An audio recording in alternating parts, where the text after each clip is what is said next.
Assalamualaikum warahmatullahi wabarakatuh. Perkenalkan, nama saya Wardatul Jannah.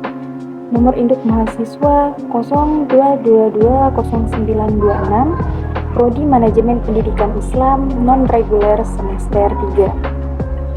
Saya berkuliah di Sekolah Tinggi Ilmu Tarbiyah Batubara, Sumatera Utara. Adapun tujuan pembuatan video kali ini adalah untuk memenuhi tugas mata kuliah Manajemen Peserta Didik yang diampu oleh dosen Ibu Aimanun MPD. Nah, materi kali ini kita akan membahas tentang pengelompokan peserta didik dan problematikanya. Sebelum itu, kita harus mengetahui dulu apa sih itu pengelompokan peserta didik. Jadi teman-teman, pengelompokan peserta didik adalah kegiatan dalam belajar mengajar di sekolah yang berkaitan dengan peserta didik. Maksudnya adalah kita mengelompokkan peserta didik sesuai dengan karakteristiknya masing-masing agar membantu mereka mengoptimalkan kemampuan yang mereka miliki dengan adanya perbedaan mereka tersebut. Yang pertama ada urgensi pengelompokan peserta didik. Berdasarkan Undang-Undang Republik Indonesia Nomor 20 Tahun 2003 tentang Sistem Pendidikan Nasional, dikatakan bahwa peserta didik adalah anggota masyarakat yang berusaha mengembangkan potensi diri mereka melalui proses pembelajaran yang tersedia di berbagai jalur, jenjang, dan jenis pendidikan tertentu. Setelah mereka mendaftar dan masuk di lembaga yang mereka inginkan, maka peserta didik perlu dikelompokkan atau diklasifikasikan. Pengelompokan peserta didik ini tidak dimaksudkan untuk membeda-bedakan antara peserta didik yang satu dengan peserta didik yang lainnya, melainkan untuk membantu pengembangan proses kemampuan mereka. Yang kedua, wacana pengelompokan peserta didik. Nah, pengelompokan adalah penggolongan peserta didik berdasarkan karakteristiknya.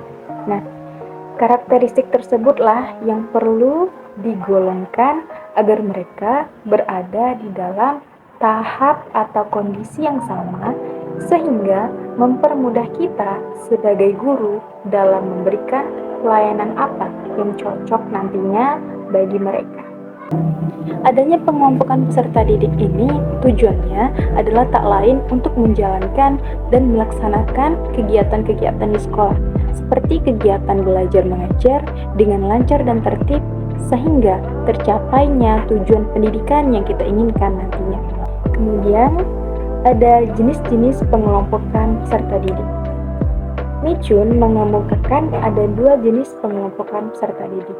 Yang pertama itu ada yang namanya ability grouping, yang mana pengelompokan ability grouping ini adalah mengelompokkan peserta didik yang bisa dikatakan lebih cepat menangkap pengajaran atau lebih cepat menangkap pembelajaran itu dikelompokkan dengan anak yang sama pula, sedangkan untuk anak yang agak lambat atau kurang cepat dalam memahami materi pelajaran itu dikelompokkan pada anak-anak yang sama pula.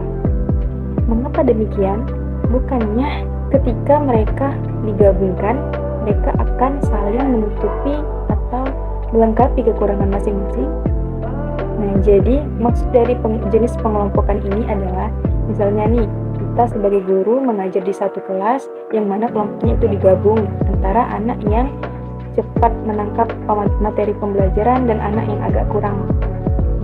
Misalnya kita memberikan suatu materi di kelas mereka, yang pastinya anak yang lebih cepat menangkapnya itu atau lebih pintar itu bisa dia menangkap materi kita dengan lebih cepat, sehingga mereka merasa bosan akan materi yang kita berikan karena mereka sudah paham. Nah, kebalikannya untuk anak yang agak lambat tersebut, maka mereka akan merasa ketinggalan, merasa rendah diri melihat kawannya yang sudah lebih daripada dia. Dan juga kelas pastinya tidak akan kondusif. Karena apa? Karena anak yang sudah memahami materi tersebut, maka dia tidak akan memperhatikan gurunya lagi karena dia sudah paham dengan apa yang dijelaskan gurunya. Jadi sudah dipastikan kondisi kelas tidak kondusif. Karena apa? Anak yang cepat menangkap tadi, dia akan merasa bosan. Nah, sang anak akan melakukan segala cara untuk mengatasi kebosanan mereka. Seperti contohnya mengganggu teman. Jadi kelas tidak akan terasa kondusif lagi. Jadi dimaksudkan untuk pengelompokan ability grouping ini adalah kita mengelompokkan peserta didik sesuai dengan kemampuannya masing-masing.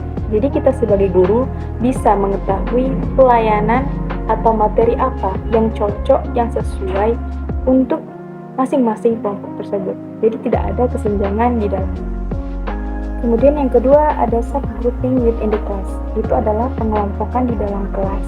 Nah, ada beberapa kelompok kecil di dalam kelompok ini, yaitu yang pertama, pengelompokan berdasarkan minat yang sama antar peserta didik, kemudian pengelompokan berdasarkan kebutuhan khusus. Nah, berdasarkan kebutuhan khusus di sini adalah, misalnya satu kelompok ini diajarkan mata pelajaran khusus, misalnya seperti belajar memasak, menjahit, dan sebagainya. Kemudian ada pengelompokan beregu, pengelompokan tutorial, pengelompokan penelitian, pengelompokan kelas utuh, dan yang terakhir pengelompokan kombinasi.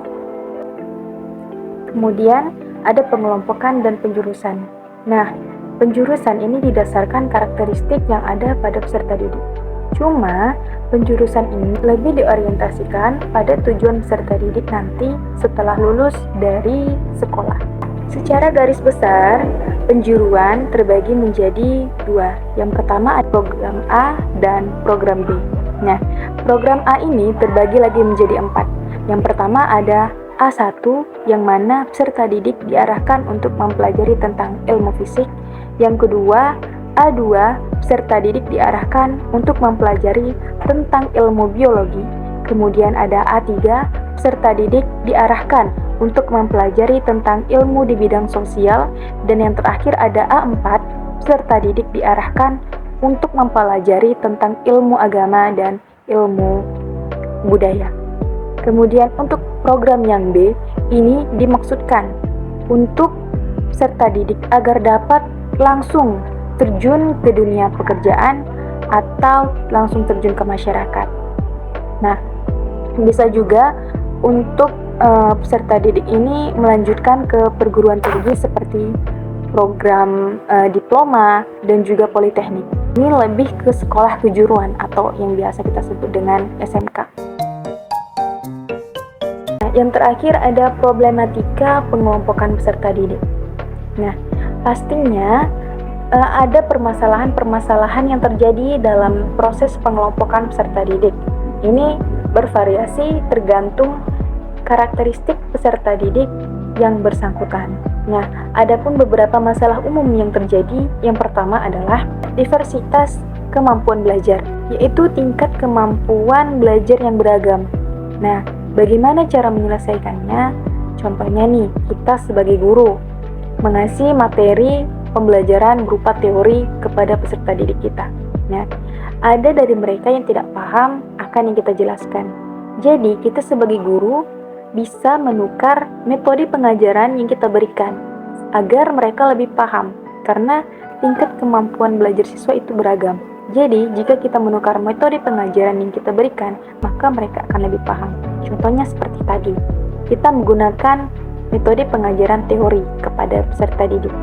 Kita bisa mengubah metode pengajaran kita seperti praktek agar mereka lebih paham dan merasa lebih nyata dengan apa yang kita katakan sebelumnya. Jadi, kita sebagai guru harus bisa mengatasi situasi-situasi seperti hal tersebut. Kemudian, permasalahan yang kedua adalah ada masalah emosional dan sosial mereka.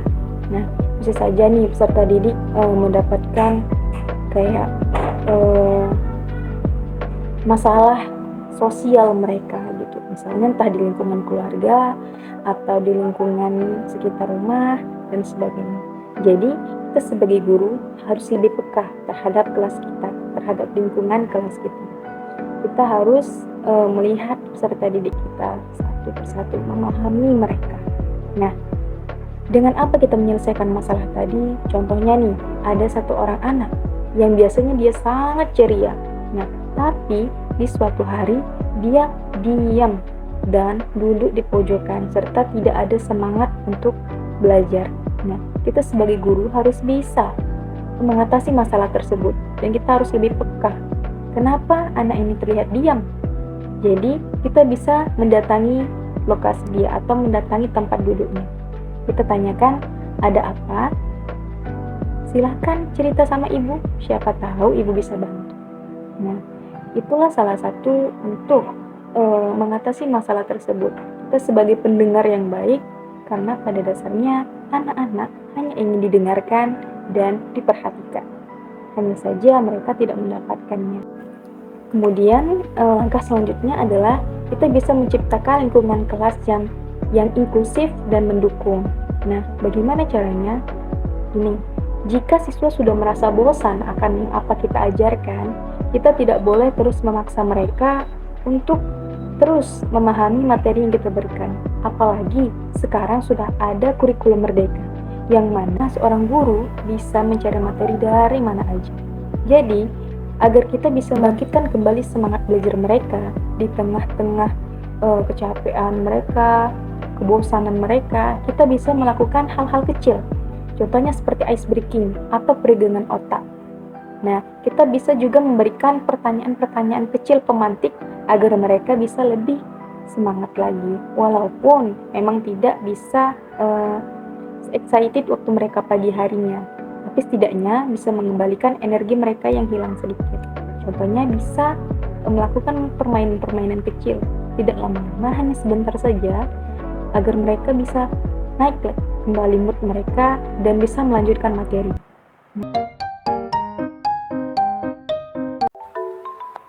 Baik, teman-teman semuanya, kiranya berakhirlah materi kita pada hari ini. Lebih dan kurang saya mohon maaf. Wallahu muwaffiq ila aqwamit thoriq. Wassalamualaikum warahmatullahi wabarakatuh. Sampai jumpa di materi berikutnya.